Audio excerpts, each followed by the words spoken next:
یہ اگر ہم سمجھ جائیں نا کہ اللہ تعالیٰ ہمیں جس مشکل سے گزار رہا ہے، نہیں آتی کوئی پریشانی اس وقت تک جب تک وہ بڑی پریشانی کو ٹالنے نہ آئی ہو۔ ایمان وسوسے کی نفی کرتا ہے، جتنا اے ایمان والوں مزید ایمان لے کے آؤ۔ یہ کیوں ہے؟ کیونکہ جب تک یہ لائف ہے نا، ٹرائلز آتے رہیں گے، مشکلات آتی رہیں گی، آسانی آتی رہے گی۔ جس نے اندھیرا نہیں دیکھا وہ روشنی کو کیسے دیکھ پائے گا؟ یہ دونوں، خیر کا خالق بھی اللہ ہے، شر کا خالق بھی اللہ ہے۔ بہت سارے لوگ نا جو گناہوں میں مبتلا ہو جاتے ہیں اور پھر وہ نا امید ہو جاتے ہیں، کیونکہ گناہ کے ذریعے شیطان کیا کرتا ہے کہ آپ کا دعاؤں پر سے یقین چھین لیتا ہے کہ اتنے گناہ ہو گئے ہیں، اب کیا ہو سکتا ہے۔ حالانکہ اللہ تعالیٰ قرآن میں آپ کو بالکل ڈیفرنٹ بات بتا رہا ہے۔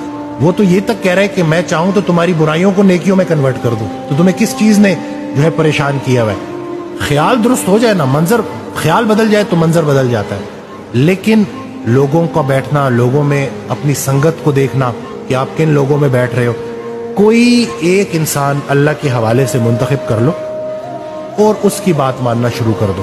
میں تو یہی سمجھا کہ اللہ تعالیٰ اتنی چیزیں جو لے کے چل رہا ہے، پوری کائنات کا مالک ہے، تو کیا وہ آپ کی یہ جو وقتی پریشانی ہے اس سے باخبر نہیں ہوگا؟ بات یہ ہے کہ نہیں آتی کوئی پریشانی اس وقت تک جب تک وہ بڑی پریشانی کو ٹالنے نہ آئی۔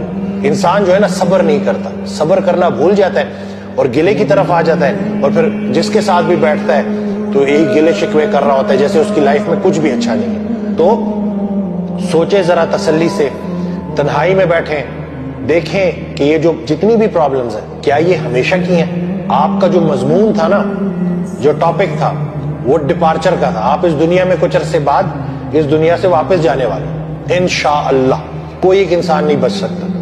تو مضمون ڈپارچر کا تھا، آپ ارائیول کو لے کے بیٹھے ہوئے کہ جیسے بس اس دنیا سے بھی جانا ہی نہیں ہے۔ تو اگر اس دنیا سے بچنا مشکل ہے، یعنی کہ آپ نے یہاں سے جانا ہی جانا ہے، تو جانے سے پہلے کچھ چیزیں تو ساتھ لے کے جانی ہے نا، سامان۔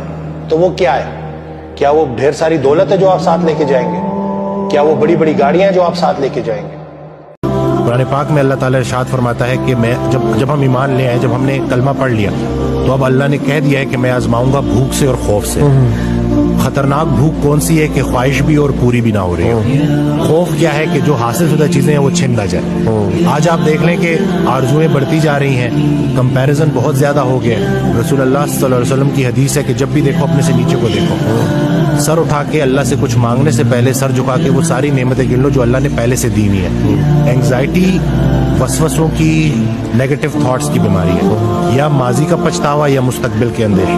پریزنٹ مومنٹ میں بندہ نہیں رہتا، یا ماضی کے اس کے بارے میں سوچتا رہتا ہے۔ آدھے لوگ تو ماضی بدلنا چاہتے ہیں، دیکھیں کیا چاہتے ہیں۔ وہ وقت جو ویسے ہی گزر گیا اس کو اپنے دماغ میں پھر سے لا کے، اللہ تو کسی کو اس کی برداشت سے زیادہ نہیں آزماتا، ہم خود کو آزما رہے ہوتے ہیں۔ خطرہ باہر سے نہیں ہے، کیونکہ اینگزائٹی میں نا ایک فیئر بھی ڈیولپ ہو جاتا ہے، خطرے کا احساس ہوتا ہے۔